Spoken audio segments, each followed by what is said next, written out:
Okay, तो जैसे last class तक हम कर रहे थे स्ट्रिंग कंस्ट्रेंट. सो द फंडा of string constraint was length of the string was constant. इसको बोलते हैं फंडामेंटल कंस्ट्रेंट, कि जिसको हमको फॉलो करके वी कैन मेक इक्वेशन और वी कैन मेक रूल्स. अब हम आते हैं वेज पे, वेज कंस्ट्रेंट.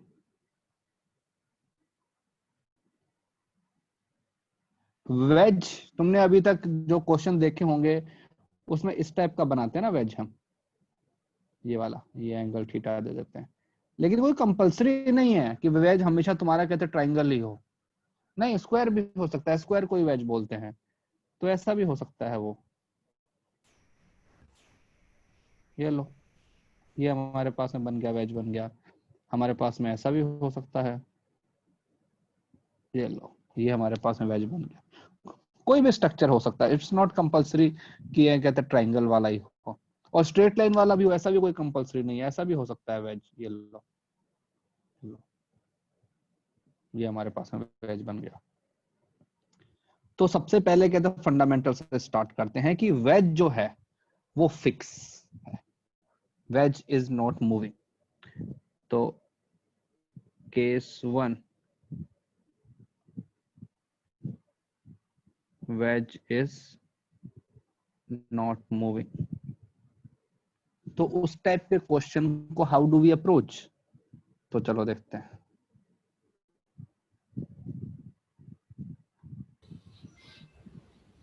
सपोज ये हमारे पास में एक वेज है ना, कहते हैं ट्राइंगल वाला ही वेज है, ये एंगल थीटा है और स्मूथ वेज है, there are no friction at all. ठीक है, तो पहले कुछ बेसिक चीजें अबाउट द वेज.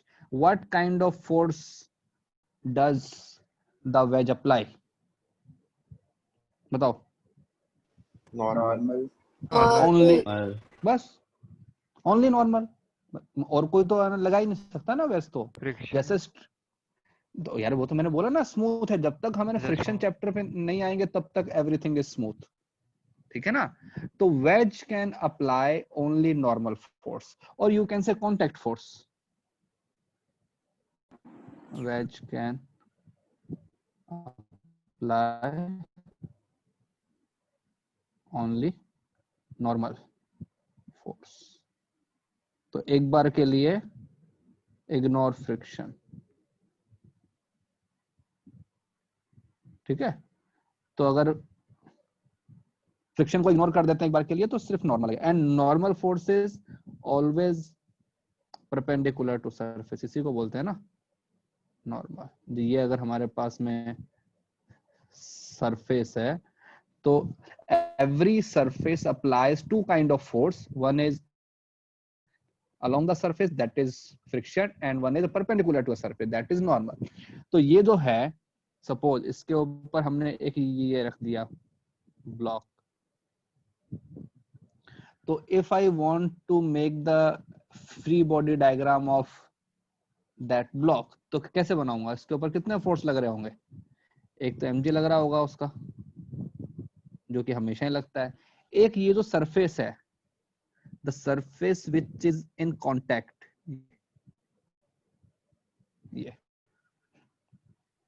ये सरफेस इसके ऊपर कहाँ फोर्स लगाएगी, परपेंडिकुलर.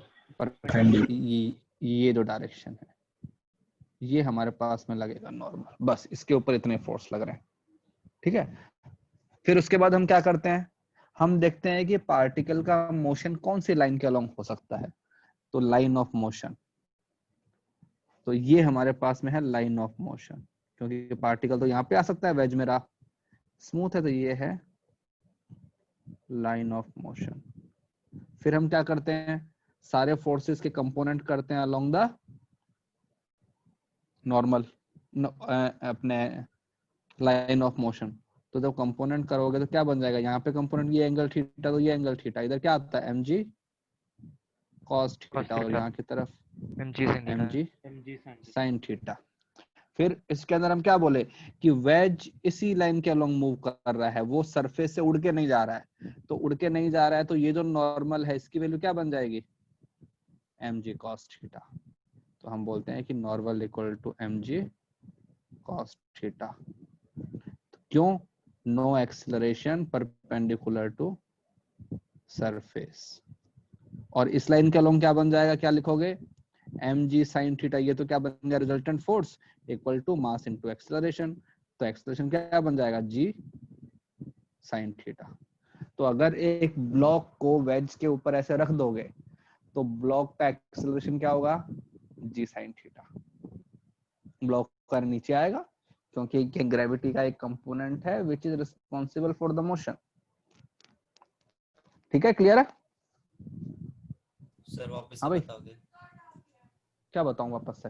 सर ये वेज का जो हमने ये थीटा का फॉर्मूला निकाला है, फॉर्मूला, अरे उसके हमने सॉरी ये, हाँ कंपोनेंट किए ना हमने। जैसे ये हमारे पास वेज, इसके हाँ ऊपर ये ब्लॉक रखा हुआ है, कितने हाँ, फोर्स लग रहे हैं इसके ऊपर? एक नॉर्मल है, एक एक mg। एक mg, ठीक है, एक हाँ अब बताओ नॉर्मल टू सरफेस, पार्टिकल का मोशन कहाँ हो सकता है? नीचे की तरफ, नीचे नहीं बोलते हैं उसको, बोलते हैं मतलब along the incline plane. Along the incline plane. यहाँ पे हो सकता है। तो हाँ फोर्स से कंपोनेंट करते हो तो यहाँ पे क्या आता है, mg sin थीटा। हाँ, और यहाँ क्या आता है, mg mg cos theta. cos theta. तो नॉर्मल को तो इसके बराबर होना पड़ेगा। क्यों होना हाँ पड़ेगा? बिकॉज पार्टिकल इस लाइन के अलोंग उड़ नहीं रहा है ना ही इसके अच्छा, अंदर घुस रहा है। हाँ तो हम बोलेंगे कि इस लाइन के अलोंग एक्सेलरेशन 0 है, और इस लाइन अच्छा, के अलोंग तो पार्टिकल के पास में एक ही फोर्स है। तो फोर्स कितना बन गया, mg sin theta. Force equal to क्या होता है, मास इनटू एक्सेलरेशन। तो हाँ उसका एक्सेलरेशन क्या बन जाएगा, g sin थीटा। ये अच्छा, हमारे पास में सबसे कहते हैं फंडामेंटल चीज है। ठीक है, हाँ अब सर एक और समझ चीज गया। लगाते हैं, इफ, या फिर अगर कोई बोले कि स्टेटमेंट की हम बात करते हैं कि टू बी इन कॉन्टैक्ट। अगर तुम्हें कोई बोले कि there are two surfaces which are in contact, तो इसका मतलब क्या होता है? अगर कोई दो सरफेस कॉन्टैक्ट में है तो इसका मतलब क्या हुआ, कांटेक्ट नॉर्मल फोर्स है। Normal force between those two surfaces not equal. क्या हुआ भाई? उन दोनों के बीच में नॉर्मल फोर्स होना चाहिए। अगर नॉर्मल फोर्स नहीं है इसका मतलब कांटेक्ट में नहीं है। अब जैसे यहाँ पे देखो, जो तुम्हारे पास में ब्लॉक है, ये वाला ब्लॉक, ये कांटेक्ट में है ना सरफेस के। तो हम इसका अपने जजमेंट कैसे देंगे कि ये कांटेक्ट में है, इसको प्रूव कैसे करें? तो हमने बोला कि yes, there is a normal force between the block and the surface. और अगर दोनों सरफेस के बीच में नॉर्मल फोर्स है, that means they are in contact, because जो नॉर्मल फोर्स है वो कांटेक्ट फोर्स होता है। ठीक है, हाँ भाई, यस सर। चलो। तो अब इसके बेसिस पर हम क्वेश्चन करेंगे। सबसे पहले स्टार्ट करते हैं अपने हॉरिजॉन्टल वाले क्वेश्चन।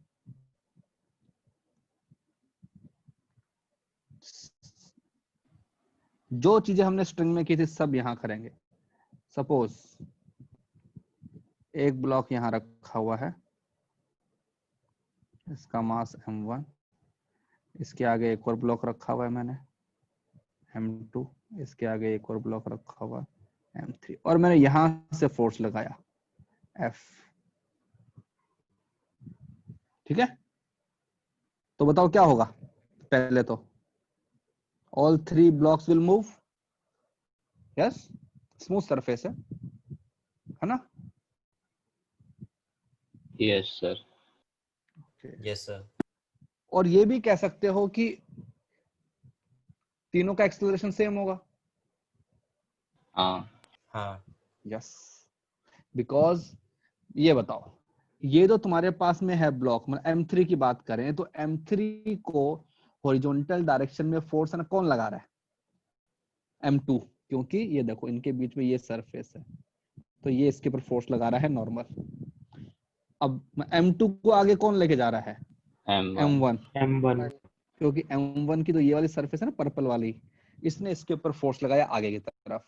और जो M1 है इसके ऊपर तो हमने फोर्स लगाया, तो ठीक है, ये तो आगे जा सकता है, ठीक है। लेकिन M2 और M3 को आगे लेके जाने वाले कौन है? Contact force, normal. और नॉर्मल फोर्स कब तक लगता है? जब तक तुम कांटेक्ट में हो। तो इन तीनों को कांटेक्ट में रहना ही पड़ेगा भाई, ऐसा थोड़ी है कि वो वाला रुका रहेगा और M2 उसके अंदर घुस जाएगा। तो अब हम देखते हैं कि इस टाइप के क्वेश्चन को कैसे सॉल्व करते हैं। तुमको स्ट्रिंग वाला याद है, जो हमने स्ट्रिंग वाला सॉल्व किया था, ये वाला, एक ब्लॉक यहाँ लगा हुआ है, एक ब्लॉक यहाँ लगा Yes, हुआ है, sir. एक ब्लॉक यहाँ लगा। Yes sir. ये सपोज M2 M1 M3 और यहाँ की तरफ F फोर्स लगाया, तो तीनों एक लाइन में जा रहे थे, फिर हमने FBD बनाया था। तो अब यहाँ भी FBD बनाते हैं, सर ठीक है। हाँ, स्क्रीन थोड़ा सा ऊपर करोगे वो लिखना है। ये हो गया सर, हो गया बस। हाँ, सब तो पहले FBD बनाते हैं, ठीक है। अब देखो, इसके अंदर हमको mg फोर्स को रिप्रेजेंट करने की जरूरत नहीं है, because our line of motion is horizontal और mg फोर्स तो वर्टिकल में है, तो क्या करना है उसका, ठीक है। तो mg को रिप्रेजेंट नहीं करेंगे। तो पहले m1 का FBD बनाते हैं। m1 कितने फोर्स लग रहे हैं m1 पे? बस हॉरिजॉन्टल की बात करेंगे, वर्टिकल को इग्नोर मार देते हैं। एक हमने एक्सटर्नल फोर्स लगाया है, टोटल कहाँ की 2। तरफ लगाया है? वो यहाँ की तरफ लग रहा है, कहते राइट हैंड साइड में, ठीक है। अब एक देखो, इन दोनों के बीच में ये कांटेक्ट सरफेस थी ना, पर्पल वाली, ठीक है। हाँ सर, उसका तो अब नॉर्मल। देखो, M1 जो है हम उसके ऊपर लगा रहे हैं, तो M1 पे फोर्स कौन लगाएगा? M2। M2 और M2 कहाँ की तरफ लगाएगा? वो लेफ्ट में, राइट में? लेफ्ट We में। know left that normal force is always pushing force, push करता है ना नॉर्मल। जैसे कि टेंशन जो होता है वो ना पुल करता है, वैसे ही नॉर्मल जो होता है वो पुश करता है। तो M2 इसको पुश करेगा कहाँ की तरफ? यहाँ की तरफ, लेफ्ट। तो सपोज उसको हमने बोल दिया नॉर्मल 1, ठीक है, ठीक है। Yes. फिर FBD हम बनाते हैं M2 का, ये हमारा M2। M2 पे एक तो M1 फोर्स लगाएगा। अब मतलब M1 फोर्स अगर M2 के कांटेक्ट में है तो it will apply a normal force, and normal force is an pushing force. तो M1 इसको कहाँ की तरफ पुश करेगा? राइट साइड में, राइट। ठीक है। तो ये लो, ये हमने लगा दिया नॉर्मल, और ये नॉर्मल क्या बनेगा? N1। देखो, एक्शन रिएक्शन पेयर होता है ना, इसने इस पे लगाया नॉर्मल, इसने इस पे लगाया नॉर्मल।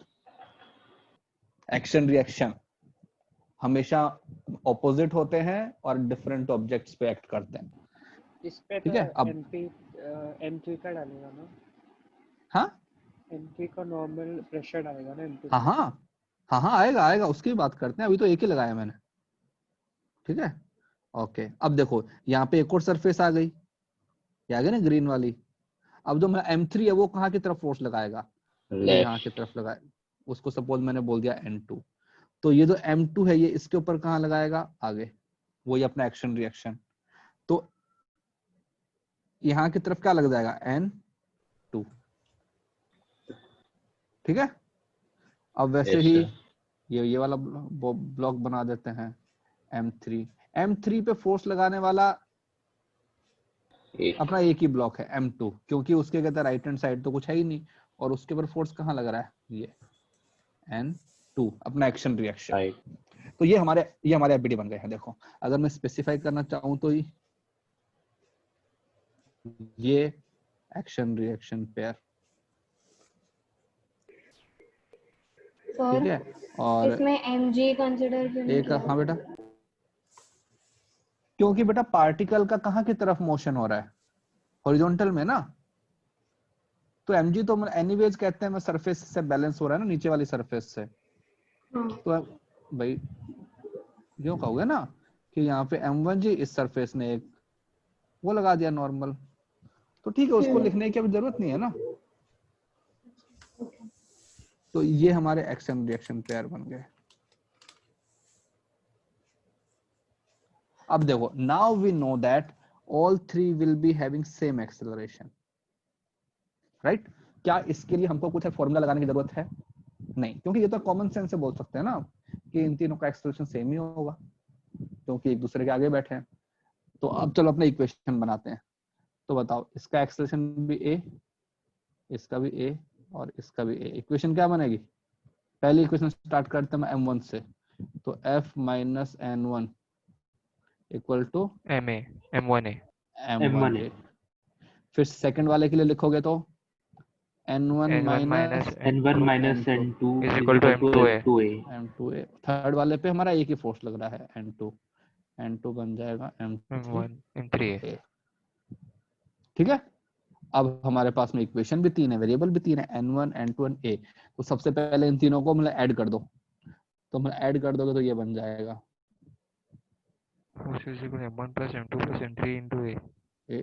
तो एक्सेलरेशन बन जाएगा f upon m1 plus m2 plus m3। अब एक्सेलरेशन आ गया तो तुम्हारे पास में n1 n2 भी आ जाएंगे, वो तो कैलकुलेशन करनी है बस अब।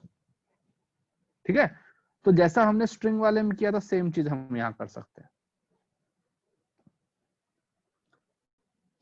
ठीक है, इजी है। चलो तो कुछ करके बताओ क्वेश्चन। सब पार्ट टेस्ट में सर NLM कहाँ तक आ रहा है? String constraint. स्ट्रिंग कंस्ट्रेंट, ठीक है। Okay sir, yes sir. ये m1 है, ये m2 है, इसके ऊपर मैंने फोर्स लगा दिया F। ठीक है, तुमसे पूछा find ratio of m1 and m2 such that normal between m1 and m2 is f by 3। करो। m1 m2 का कहते हैं रेशियो क्या होना चाहिए कि normal force between m1 and m2 is f by 3। चलो चलो करो करो। सर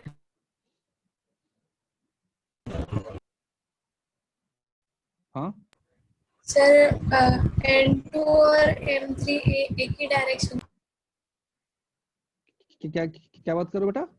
पहले वाले में N2 और हाँ। M3 एक ही डायरेक्शन में ना, तो एक माइनस क्यों नहीं है? एक सेकेंड, कहाँ की बात कर रहे हो बेटा? कौन सा इक्वेशन? M3 वाला N2 is equal to M3। हाँ तो इसके ऊपर तो एक ही फोर्स लग रहा है ना भाई। इसके ऊपर कितना फोर्स लग रहा है m3 पे? उसके ऊपर तो एक ही फोर्स लगा। वो फोर्स कहां से आया? जो कि m2 ने उसके ऊपर लगाया है ना, सरफेस वाला। सर उस क्वेश्चन में रेशियो कौन किसका फाइंड करना है? m1 m2 का रेशो लिखा हुआ है ना यार। हाँ बेटा क्या पूछ रहे हो? मुझे नहीं क्लियर नहीं हुआ क्या पूछ रहे हो। दोनों एक ही डायरेक्शन में, तो मतलब वो एक माइनस क्यों नहीं है? माइनस क्यों नहीं है मतलब?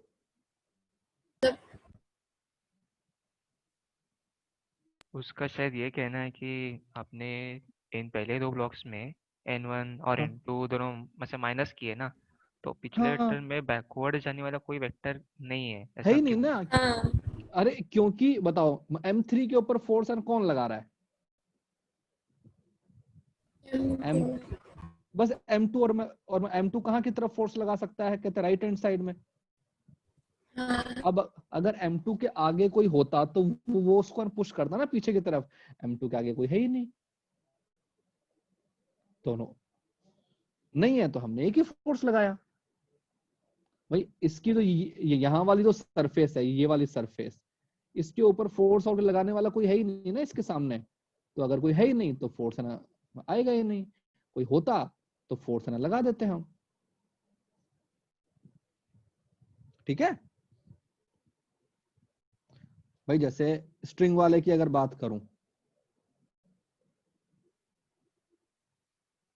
ओके ठीक है, ये m1 m2 m3, सपोज यहां से f फोर्स लगाया, तो पहले वाली जो स्ट्रिंग है इसके ऊपर सपोज यहाँ पे लग रहा है T1, तो इसके ऊपर यहाँ लग रहा है T1, इसके ऊपर यहाँ लग रहा है 2:1 है आंसर। देखते हैं। ठीक है, तो अब बताओ जो तुम्हारा बीच वाला ब्लॉक है उसके ऊपर कितने फोर्स लग रहे हैं? T1 भी लग रहा है, T2 भी लग रहा है, क्योंकि उसके पे दो ओके, लेकिन जो आखिरी वाला है उसके ऊपर कितना लग रहा है? एक ही। तो एक ही है ना, क्योंकि उसके पीछे कोई है ही नहीं। तो सेम चीज यहाँ पे M3 के आगे कोई है ही नहीं, तो उसके ऊपर एक ही लगेगा। M2 के तो आगे भी कोई है, पीछे भी कोई है, तो दोनों तरफ से फोर्स लगेगा उसके तो। ओके सर 2:1 आ रहा है। हाँ 2:1 हाँ, चलो आ इसका रहा है। 2 देखो अब। हाँ, तो सबसे पहले हमको तो कहते हो सिंपली इसका एफबीडी बनाना है।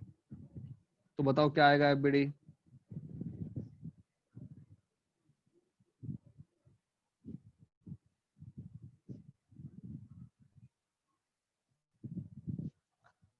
तो हमने लिखा ratio of M1 and 2 such that normal between is f/3। तो अगर f/3 है तो मैंने सीधा इक्वेशन से स्टार्ट कर दिया कि देखो ये मेरे पास में M1, यहाँ की तरफ जो फोर्स लगेगा फॉरवर्ड वो हमने लगा रखा है F, ये हमारे पास में बीच में सरफेस है।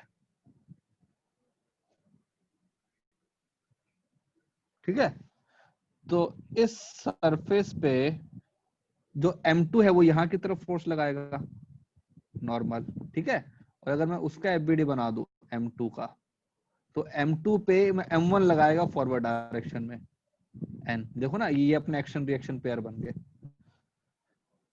और हमको N की वैल्यू गिवन है, ये हमको क्वेश्चन में दिया हुआ है, दिस इज f/3। अब हमको पता है कि दोनों का एक्सेलरेशन सेम होगा, क्योंकि ये दोनों कांटेक्ट में है, और कांटेक्ट में रहेंगे तो सेम ही होगा। तो इसकी इक्वेशन क्या बन जाएगी? F minus f/3 equal to M1 into A। उसकी इक्वेशन क्या बन जाएगी? f/3 equal to M2 into A। अब इन दोनों को अपने हाँ सर 2:1 आ रहा है, कर दो। 2:1 आ रहा है। ठीक है, तो ये बन जाएगा तुम्हारे पास में 2⁻1 M1 अपॉन M2। ठीक है, हाँ सर, हाँ सर, हाँ सर। हाँ भाई, यस सर। सबका आया? Yes sir. यस हाँ sir. Sir. Yes sir. Yes sir. Okay,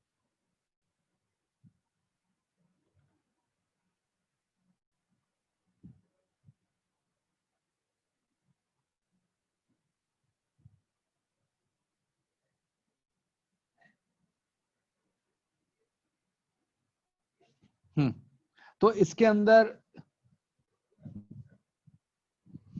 एक जो है ना वैरायटी है क्वेश्चन की, वो तो ये वाली होती है कि when your blocks are moving in the horizontal direction. तो हॉरिजॉन्टल जो डायरेक्शन है उसके अंदर तो चीजें मतलब कह दो कि कंपैरेटिवली इजी है, कोई इशू ही नहीं होता है उसके अंदर। तो बस ऐसे इक्वेशन लिखो और कर दो। प्रॉब्लम आती है जब तुम्हारे पास में सरफेस कांटेक्ट में होती है। तो जैसे इसके अंदर वही कंडीशन फॉर कांटेक्ट, तो कंडीशन फॉर कांटेक्ट जो है, पहली कंडीशन तो ये है जो हमने यहाँ पे लिखी थी, to be in contact normal force between two surfaces not equal to 0। ठीक है, तो एक तो ये होता है। एक अगर मैं इसको ना उसके टर्म में बोलूं, है ना, मैथमेटिक्स के अगर टर्म में बोलूं, सपोज ये सरफेस और ये सरफेस, ये मान लो ये दोनों कांटेक्ट में है। ये थोड़ा सा जूम करके हमने देखा हुआ है।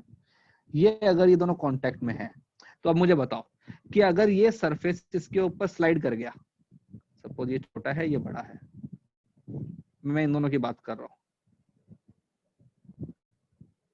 ये जो ब्लॉक है ये इसके ऊपर स्लाइड कर गया, पहले यहां था और फिर थोड़ी देर बाद में यहां पे आ गया। तो बताओ क्या ये दोनों जो सरफेसेस हैं वो ना कांटेक्ट में है? अगर तुम स्लाइड कर रहे हो तो नो सर। अबे स्लाइड कर नो रहे हो तो कैसे? कांटेक्ट में हो ना। कांटेक्ट तो है ना इतनी देर से। है सर कांटेक्ट। स्लाइड कर रहे हो, slide along the surface. So through the if, motion contact में। हाँ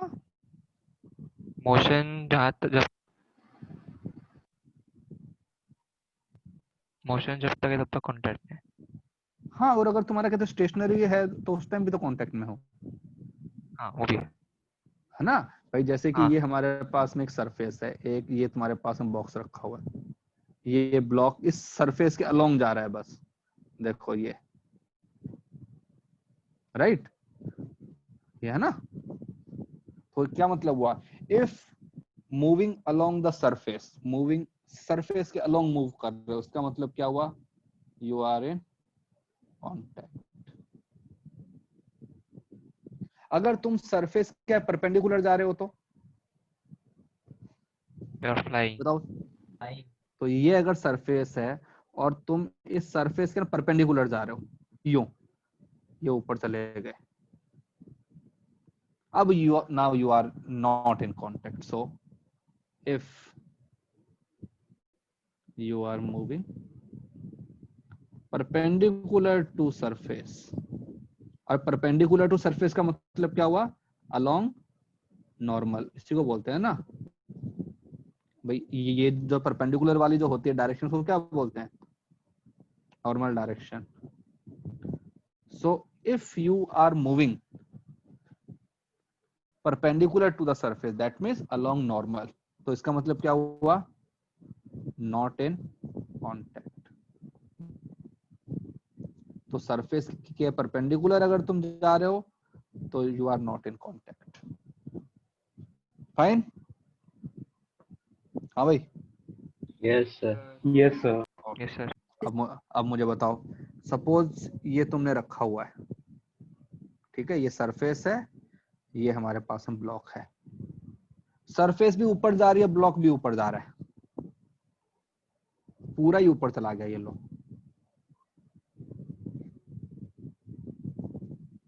अब बताओ, क्या तुम कांटेक्ट में हो, yes sir. Yes sir. Yes we are in contact. देखो ना, तो अब कांटेक्ट में क्यों हो, क्योंकि अगर इसका वेलोसिटी ऊपर v है तो इसका वेलोसिटी v है, इसका एक्सेलरेशन अगर a है तो इसका भी a है, इसका डिस्प्लेसमेंट अगर x हुआ तो इसका डिस्प्लेसमेंट भी x हुआ। तो अगर सरफेस और ब्लॉक दोनों का एक्सेलरेशन, डिस्प्लेसमेंट या velocity along the normal same है तो भी यू आर इन कांटेक्ट। तो इन सब को कंबाइन करके हम क्या लिखते हैं कि if there is no relative motion along normal direction,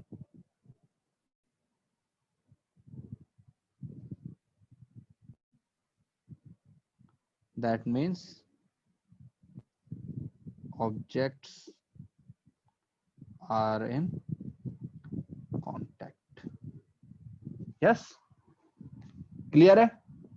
देखो Yes. अगर तुम हॉरिजॉन्टल में जा रहे थे तो तुम्हारे पास रिलेटिव मोशन था, but still you are in contact because motion जो हो रहा था वो सरफेस के अलोंग हो रहा था। फिर हमने सेकंड केस देखा, सेकंड केस के अंदर क्या सरफेस स्टेशनरी है, ऑब्जेक्ट ऊपर चला गया, तो you are not in contact.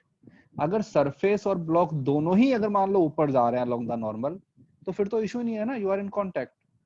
तो सबको समराइज करके हम क्या लिख सकते हैं, if there is no relative motion between objects, कौन सी लाइन के along, along the normal, that means object are in contact. ठीक है, और अगर किसी दो ऑब्जेक्ट के बीच में रिलेटिव मोशन 0 है, इसका मतलब क्या हुआ, अलोंग नॉर्मल वेलोसिटी सेम होना चाहिए, एक्सेलरेशन सेम होना चाहिए, डिस्प्लेसमेंट सेम होना चाहिए, राइट। अगर दो ऑब्जेक्ट का वेलोसिटी वेक्टर सेम है तो उनका रिलेटिव वेलोसिटी कितना हो गया, 0, है ना भाई। Velocity of A with respect to B क्या होता है, velocity of A minus velocity of B. अगर दोनों का वेलोसिटी सेम है तो वो तो स्टेशनरी हो गए एक दूसरे के फ्रेम में। तो अलोंग नॉर्मल अगर वेलोसिटी सेम है, एक्सेलरेशन सेम है, डिस्प्लेसमेंट सेम है तो कांटेक्ट, यस, तो कांटेक्ट में है, अदरवाइज कांटेक्ट में नहीं है। अब ये चीज हमने हर जगह पे अप्लाई किया। देखो हमने अप्लाई की है लेकिन तुमने कभी सोचा नहीं। यहाँ पे देखो, ये जो सरफेस है ये क्या बोल रहा है कि M1 और M2 कांटेक्ट में है।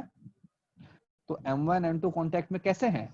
बिकॉज अलोंग द नॉर्मल, इसको है ना नॉर्मल की डायरेक्शन हॉरिजॉन्टल, हॉरिजॉन्टल में उन दोनों का एक्सलेशन कैसा है? सेम है, इसलिए दोनों कांटेक्ट में है। अगर मैं यहाँ पे बात करूं इस वाले क्वेश्चन में, तो अलोंग द नॉर्मल की क्या उन दोनों का एक्सेलरेशन सेम है? इसका कितना एक्सेलरेशन ऊपर की तरफ? ay 0, इसका भी कितना है? ay 0। तो along the normal direction acceleration भी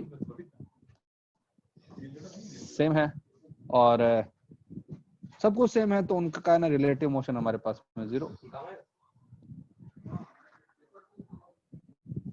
ओके, तो हमको इसी चीज को आगे अप्लाई करते हुए सारे क्वेश्चन करने हैं भाई। बताओ, ये तो स्टेटमेंट आए समझ में दोनों? Hello, yes sir. अब तुम्हारे पुराने वाले क्वेश्चन पे आते हैं जो हमने पहले भी किया हुआ था, जो सबसे आज स्टार्ट करते टाइम ही किया था, जो ये था ना क्वेश्चन, ये वाला क्वेश्चन। तो बताओ, ये जो ब्लॉक है M, ये स्लाइड कर रहा था, इस लाइन के अलोंग इसका एक्सेलरेशन क्या आया था? बताओ। mg sin theta. mg sin theta. अरे फोर्स था, mg sin theta, g sin theta, g sin theta बे, और mg sin थीटा तो फोर्स होता है ना। Yes, sir. Acceleration is g sin sin theta. Theta, मतलब कि ऑब्जेक्ट मूव कर रहा है, थोड़ी देर बाद में यहाँ पे आ जाएगा। अब मुझे बताओ, क्या तुम्हारा ब्लॉक वेज के साथ में कांटेक्ट में है? हाँ है। Yes sir. यस। क्यों?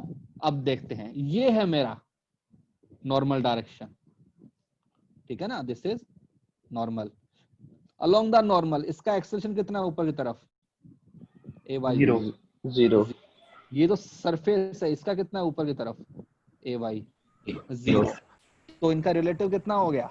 0। 0। That means I can say that the object is in Contact. Contact. Okay? Yes, sir. चलो इसी में और आते हैं। क्या सर, वापस बोलो ना। भाई देखो ना, ये जो परपेंडिकुलर वाली जो अपने डायरेक्शन है इसी को बोलते हैं ना क्या? Normal direction. तो just tell me what is the acceleration of block along normal direction? 0, क्योंकि वो तो स्लाइड कर रहा है बस। Yes sir. ओके, और उस लाइन के अलोंग वेज का एक्सेलरेशन भी 0 है, तो उनका रिलेटिव कितना हो गया? 0। तो अगर दोनों का रिलेटिव 0 है अलोंग द नॉर्मल, इसका मतलब क्या होता है? They are in contact. तो वो तो हमको पता ही है, ये दोनों कांटेक्ट में है। फाइन, चलो देखो आगे आओ, अब थोड़ा सा करते हैं। एक ये तुम्हारे पास सरफेस है, इसके ऊपर एक ये मास m रखा हुआ है। बताओ what is the normal force? कितना आएगा? mg। हाँ भाई, mg। क्योंकि तुम FBD बनाओगे, तुम लिखोगे यहाँ पे mg, यहाँ पर नॉर्मल, तुमने बोला एक्सेलरेशन 0, तो बन गया।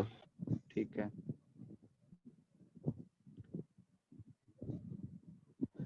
ये जो नीचे वाली जो सरफेस है इसको मैं ऊपर लेके जा रहा हूँ विद द एक्सेलरेशन a। बताओ फाइंड नॉर्मल, क्या आएगा normal? What is the normal force? mg minus a। अबे पूरा मुझे वैल्यू बताओ, तो पहले FBD बनाओ। g तो FBD plus कैसा a। बनेगा? तो देखो इसमें ऊपर क्या फोर्स लगेगा? नॉर्मल। नीचे क्या लगेगा? mg। और कहाँ जा रहा है ब्लॉक? ऊपर। तरफ x। तो इक्वेशन क्या बनेगी? Resultant force equal to mass into acceleration. तो n minus mg equal to m into a। तो n की वैल्यू क्या बन जाएगी? m into g plus a। तो this normal is greater than mg, right? Yes, तो sir. Yes sir. तुमने इस चीज को फील किया होगा जब तुम लिफ्ट के अंदर होते हो, जब लिफ्ट ऊपर जाती है तो तुमको हैवी फील होता है ना, ठीक है। और अगर इसी की बजाय मैं इसको उल्टा कर दूं, सपोज जिस सरफेस के तुम कांटेक्ट में हो वो सरफेस नीचे आ रहा है, ये यहाँ पे आ रहा है ए, तो इस केस में कितना आएगा नॉर्मल? MA minus MG। तो ये बन जाएगा mg माइनस ए, ठीक है। इक्वेशन बनेगी mg minus n equal to m है ना, तो ये बन जाएगी। तो इसका मतलब क्या हुआ? Normal is less than. जब तुम लिफ्ट के अंदर नीचे आते हो तो तुमको अपना वेट कम फील होता है ना, फ्री फॉल वाली कंडीशन। जैसे जो राइड्स होती हैं अपनी, जैसे एक्वा मैजिका में, एसएल वर्ल्ड में, जब राइड में ऊपर जाती है तो हमको हैवी फील होता है ना, पुश फील होता है पीछे से कि कोई चीज हमको आगे लेके जा रही है। लेकिन जब तुम ऊपर से नीचे आते हो तो ऐसा लगता है कि बस सब कुछ है निकलने वाला है अंदर का, क्योंकि उस टाइम तुमको तुम्हारा मास फील ही नहीं होता है, तुमको लगता है कि सब कुछ हल्का हो गया। क्यों? देखो, क्योंकि उसका नीचे की तरफ एक्सेलरेशन होता है, तो तुम्हारा जो नॉर्मल फोर्स है वो कम हो जाता है।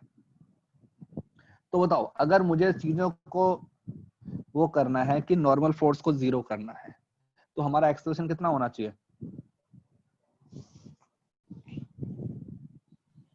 हाँ भाई, जी। इसका मतलब क्या हुआ? Free fall. अगर तुम किसी ऑब्जेक्ट को खुला छोड़ देते हो, ठीक है, तो फिर सब कुछ जीरो हो जाएगा।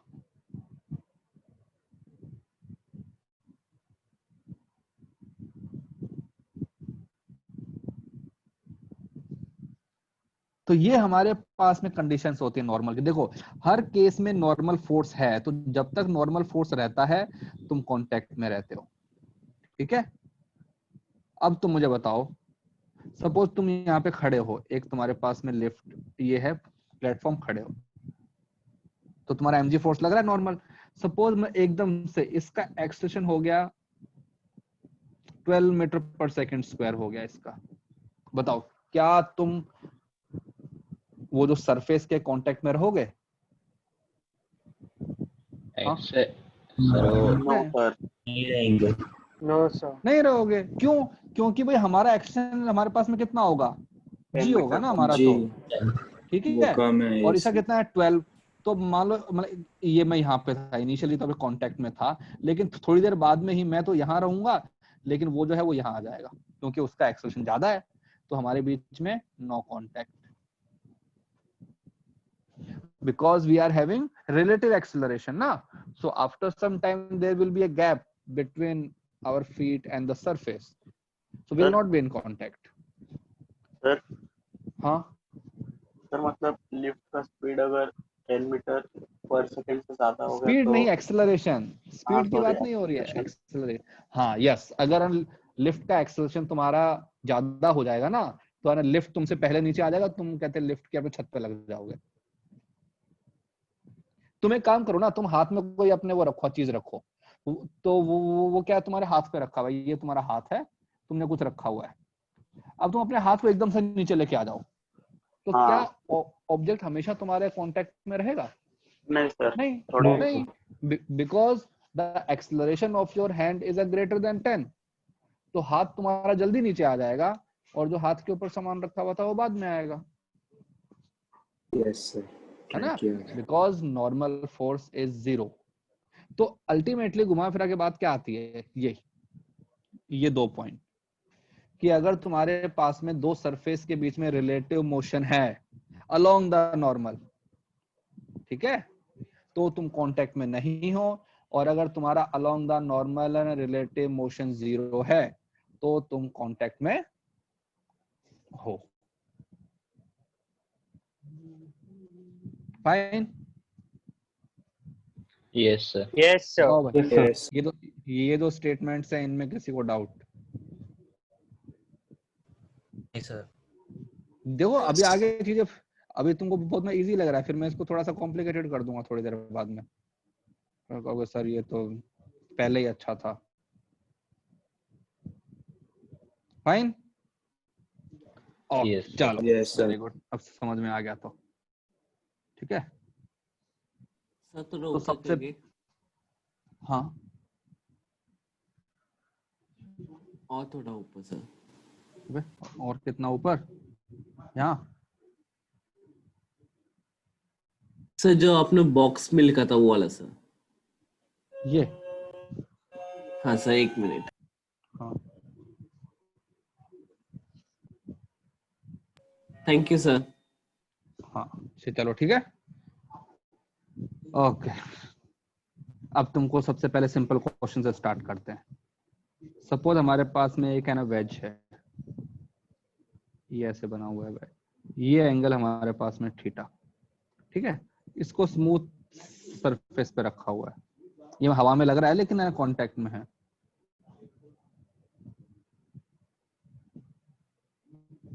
ये मान लो हमारे पास कहते सरफेस है, इसके ऊपर रखा हुआ है, और एक ऊपर से आ रही है रॉड, वो रॉड ऐसे रखी हुई है इसके ऊपर,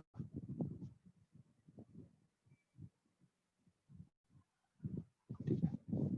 और इस रॉड को ऐसे फिक्स किया हुआ है कि ये बस ना वर्टिकल में आ सकती है, हॉरिजॉन्टल में नहीं जा सकती है आगे। It can move only in vertical direction. अब दोनों तरफ से स्पेस बना के डाल दिया। अब बताओ ये जो रॉड है ये कहाँ पे आएगा?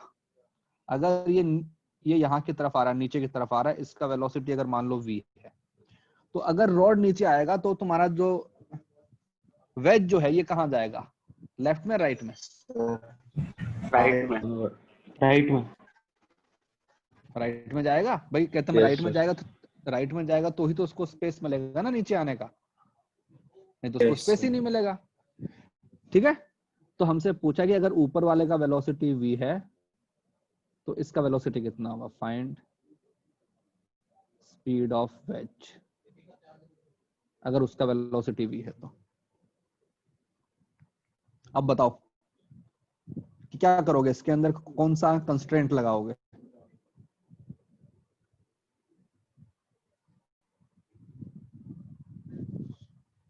सोचो। Veg constraint. ट्रिग्नोमेट्री का कुछ यूज करें। ट्रिग्नोमेट्री तो लगेगा, नहीं देखो, trigonometry is a rule. Wedge में थीटा से कंस्ट्रेंट लगाएंगे। कंस्ट्रेंट क्या लगेगा? कंस्ट्रेंट का मतलब क्या हुआ? देखो ये जो सरफेस है ना, ये हमेशा इसके कांटेक्ट में रहेगी ना, है ना भाई? कांटेक्ट में रहेगी तो ही तो पुश करेगी ना उसको। तो मतलब कि रॉड की वो वाली सरफेस और वेज की ये वाली सरफेस हमेशा कांटेक्ट में है, राइट? तो हम बोल सकते हैं कि रॉड एंड वेज और ऑलवेज इन कांटेक्ट, राइट? मानते हो? हाँ भाई, यस ओके। और अभी हमने ऊपर लाइन लिखी हुई थी, if two surfaces are in contact that means relative acceleration और एन रिलेटिव वेलोसिटी और एन रिलेटिव डिस्प्लेसमेंट जो भी है, it has to be zero along the line of normal. मतलब कि नॉर्मल के अलोंग दोनों का वेलोसिटी और एक्सेलरेशन सेम होना चाहिए, ठीक है। तो इनके एफबीडी बनाते हैं अलग अलग। तो पहले मैंने ऊपर वाले का एफबीडी बनाया कहते हैं, ठीक है। तो ऊपर का जो रॉड है वो ऐसा है, ये ऐसा बना हुआ है ना, ऐसा, ये, और ये हमारे पास में बना हुआ है वेज, ये एंगल थीटा, ठीक है। ओके, दोनों चीजें कहाँ जा रही हैं? इसके पास जो वेलोसिटी है वो तो कहाँ की तरफ है? ये यहाँ की तरफ है ना, v, ये हमको दिया हुआ है। ये जो वेज है, सपोज मैंने अज्यूम कर लिया कि ये यहाँ की तरफ जा रहा है, इसका वेलोसिटी मैंने बोल दिया v डैश, राइट भाई? हमको पता है कि जो वेज है वो तो हॉरिजॉन्टल में जाने वाला है। अब हमें करना है अलोंग द नॉर्मल दोनों का वेलोसिटी सेम होना चाहिए। तो पहले बनाओ नॉर्मल है कहाँ पे? नॉर्मल होता है सरफेस के परपेंडिकुलर, ये जो ब्लैक वाली लाइन है, दिस इज माय नॉर्मल, ये वाला। अब इसी को बोलते हैं ना नॉर्मल डायरेक्शन, ये है नॉर्मल। और हमने क्या बोला? अलोंग द नॉर्मल दोनों का वेलोसिटी सेम होना चाहिए। तो देखो पहले उसका कंपोनेंट कर लेते हैं। ये एंगल थीटा है, तो ये एंगल थीटा, तो इसका इधर कंपोनेंट क्या बन जाएगा? v डैश साइन थीटा, है ना, क्योंकि इधर कंपोनेंट क्या हो जाएगा? v dash cos theta. cos theta, तो इसका अलोंग द नॉर्मल कंपोनेंट क्या बन गया, v डैश साइन थीटा। अब इसकी बात करते हैं, इसका पहले एंगल निकाल लेते हैं, एंगल कितना आएगा। हमको क्वेश्चन में दिया हुआ है ये एंगल थीटा, ये एंगल थीटा है, तो ये एंगल थीटा। बताओ इसका कंपोनेंट क्या आएगा along the normal, V v, cos theta. V cos theta. ठीक है। और इसका इधर क्या बन जाएगा, v साइन थीटा। Sin हम theta. किस में इंटरेस्टेड हैं, Cos हम किस theta. में इंटरेस्टेड हैं, cos थीटा वाले में, because our condition states that along the normal acceleration velocity has to be same. तो इसका भी यहाँ की तरफ क्या आ रहा है, v cos थीटा। तो मैं लिख दूंगा कि v cos theta should be equal v टू dash sin theta, v dash sin theta. तो अपना v डैश की वैल्यू क्या बन जाएगी, v cot theta। cot theta. Yes, बस भाई हमको थीटा तो पता ही है ना, थीटा तो वेज का एंगल है। अगर तुम मुझे ऊपर वाले की वेलोसिटी दे दोगे तो मैं तुमको नीचे वाले की वेलोसिटी बता दूंगा। इसी को बोलते हैं कंस्ट्रेंट। जैसे उसमें हमारे पास कंस्ट्रेंट आते थे कि वेलोसिटी नहीं, वर्क डन 0 रहेगा। वर्क डन 0 लगाते थे कि length of the string is constant. तो यहाँ पे हमारे पास कंस्टेंट लगता है कि along the normal velocity acceleration has to be same. Okay, fine, clear है भाई सबको? Yes sir. ओके, अगर क्लियर है तो मुझे एक क्वेश्चन करके बताओ अब।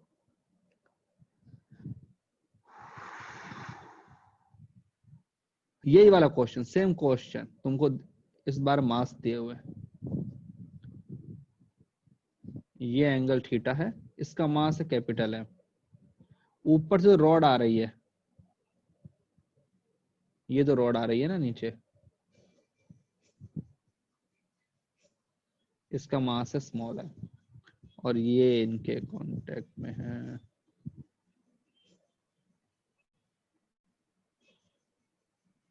ना। तुमसे पूछा फाइंड एक्सेलरेशन ऑफ ईच मास, दोनों का एक्सेलरेशन निकालना है। चलो करो आराम से, पहले फोर्सेस को रिप्रेजेंट करो, फिर बाद में क्या बोलते हैं एनएलएम की इक्वेशन लगाओ, force equal to mass into acceleration, और फिर उसके बाद में अपना कंस्ट्रेंट इक्वेशन लगाओ। चलो सर 5 मिनट्स। ऊपर वाला हाँ। एग्जांपल एक बार फिर से बताओ ना, नहीं समझा थोड़ा। भाई ऊपर वाले एग्जांपल में मैंने क्या किया, मैंने अज्यूम किया कि जो रॉड है वो नीचे आ रही है, तुमको दिया हुआ था। Yes sir. तो जो तुम्हारा वेज है वो तो हॉरिजॉन्टल में जा सकता है ना, उड़ थोड़ी ना सकता है वो।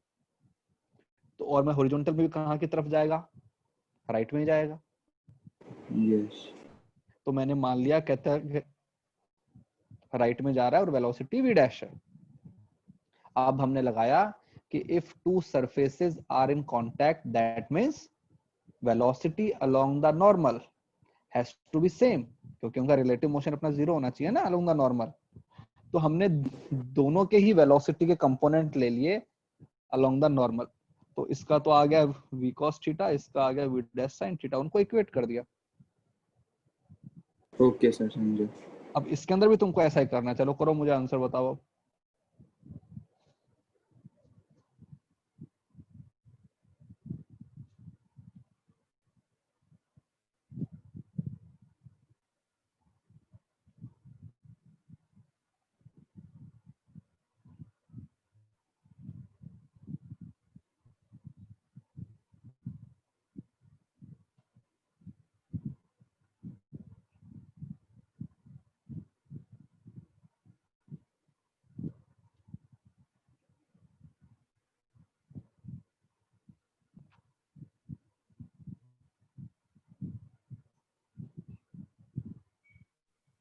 तो इस वाले में वो V वाला लग रहा है क्या? हाँ हाँ भाई, अगर दो सरफेस कांटेक्ट में है तो along the normal acceleration has to be same. Constraint वाली चीज तो यहां से लेके आओगे ना।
हाँ भाई हो रहा है। किस किसने किया? शमिका, स्नेहा,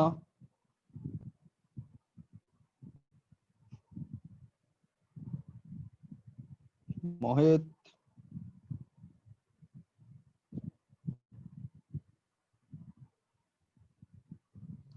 अरे कहाँ गए सब लोग?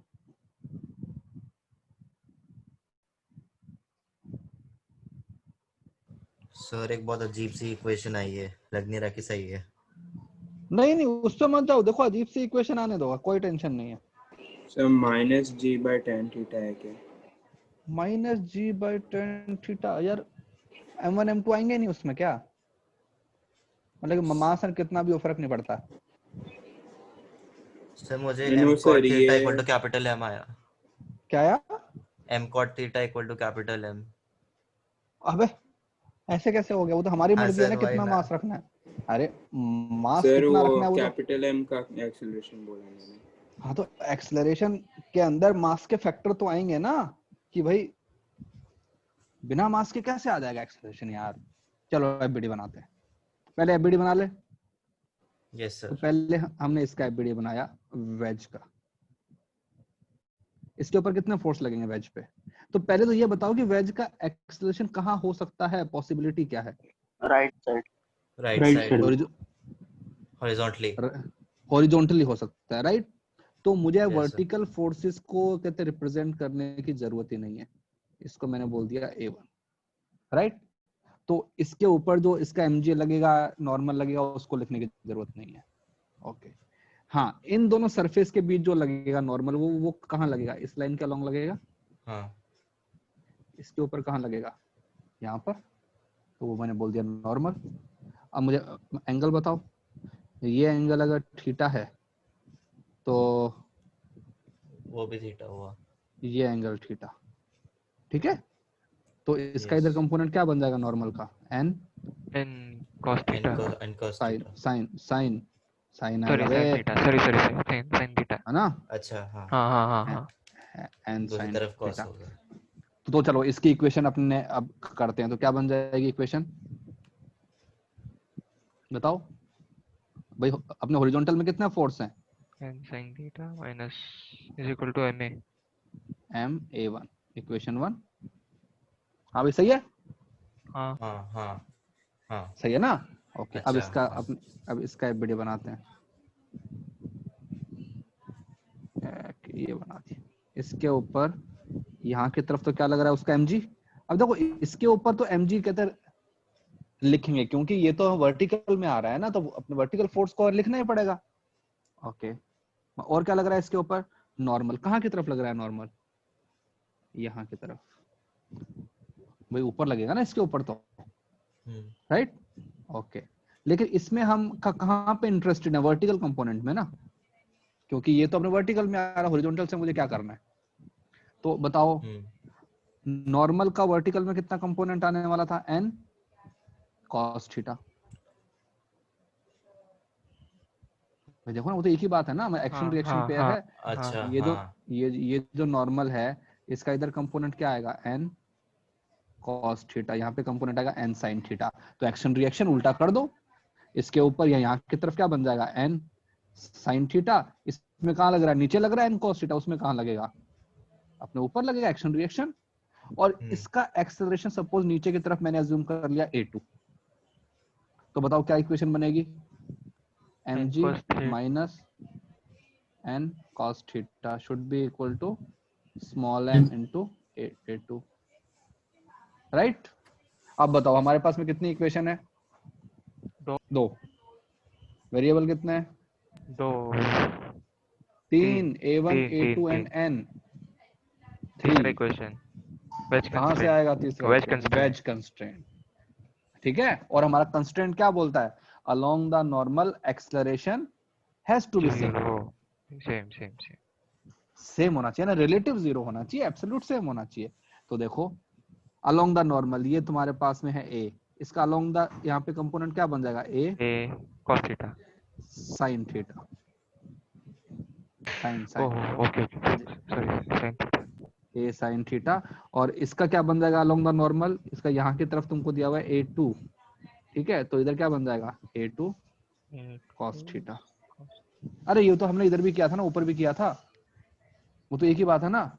इसको कर दो A2, इसको मैंने कर दिया A1, तो अलोंग द नॉर्मल क्या बन जाएगा A1 sin theta A2 cos theta. अब इनको इक्वेट कर दो तो क्या बन जाएगा A2 cos theta should be equal to A1 sin theta. ये इक्वेशन 3।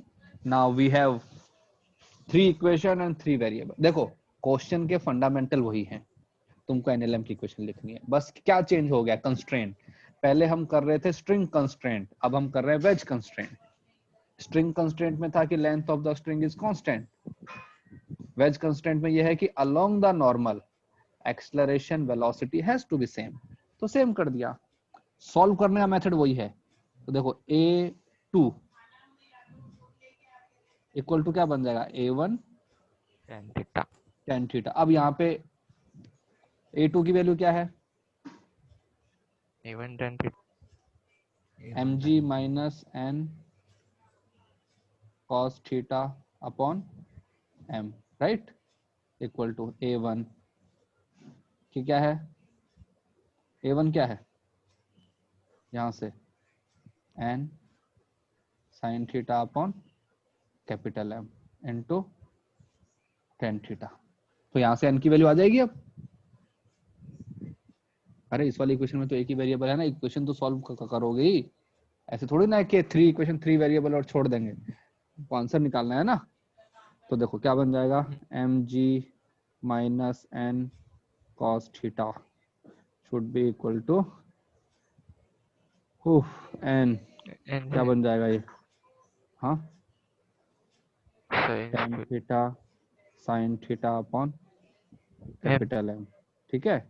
तो यहाँ से n की वैल्यू इसको उधर ले गए तो ये बन जाएगा mg अपॉन ये tan theta sin theta upon capital M, और ऊपर माइनस n cos थीटा भी है सर। हाँ तो उसको उधर ले गया ना मैं, तो चले गए प्लस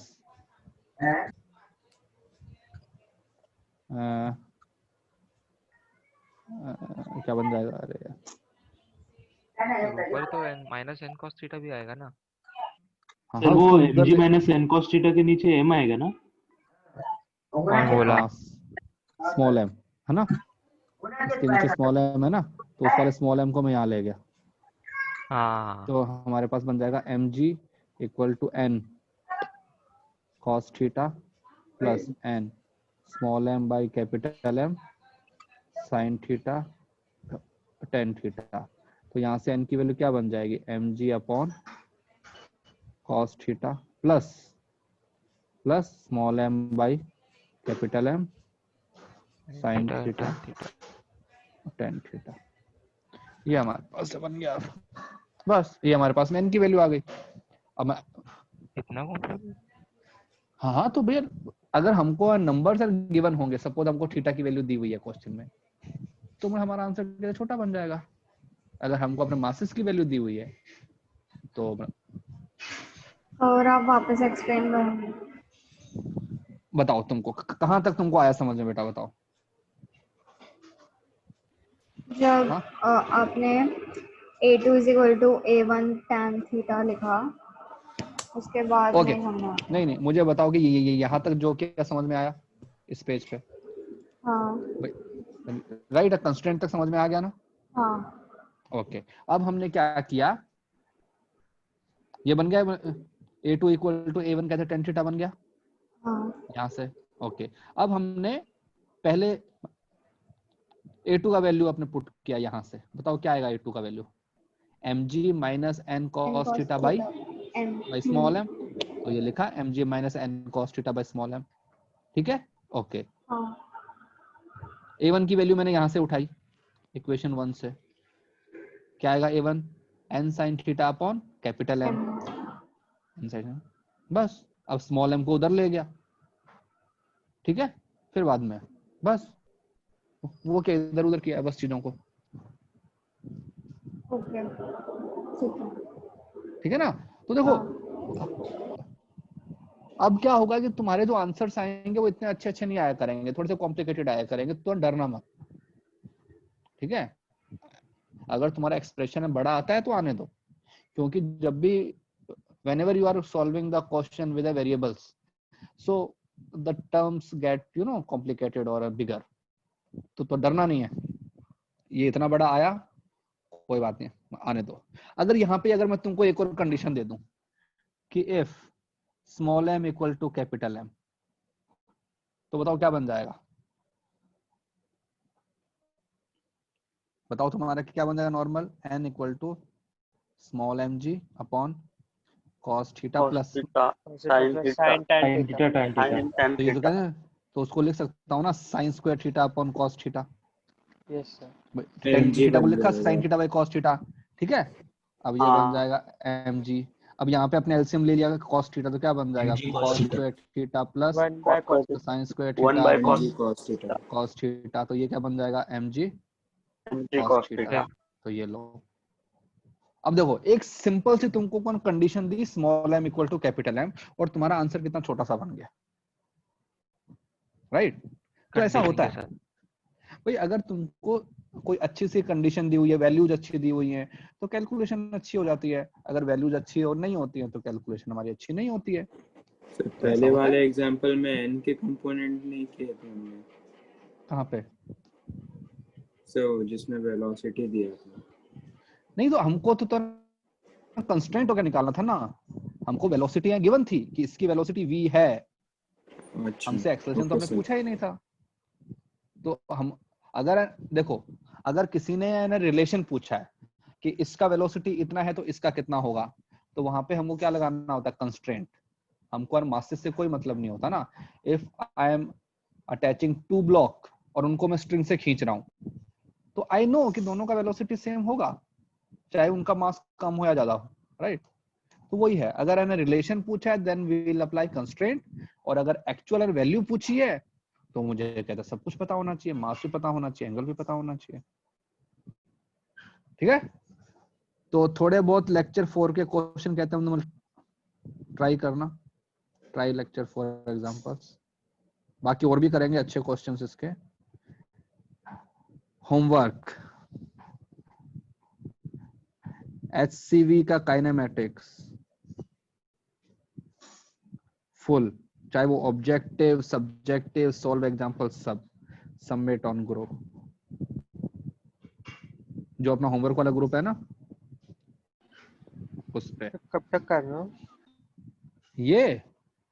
सैटरडे से पहले। सैटरडे से पहले, ठीक है सर। सैटरडे से पहले। और हाँ, एक चीज और बोलनी थी, जो अपने ने जून बैच वाले बच्चे हैं ना इसमें, वो अपने ने पुराने वाले होमवर्क वाला ग्रुप है उसको छोड़ दो, और मैंने जो है लिंक भेजा है ना, इसको ज्वाइन कर लो, इस वाले को। फाइन?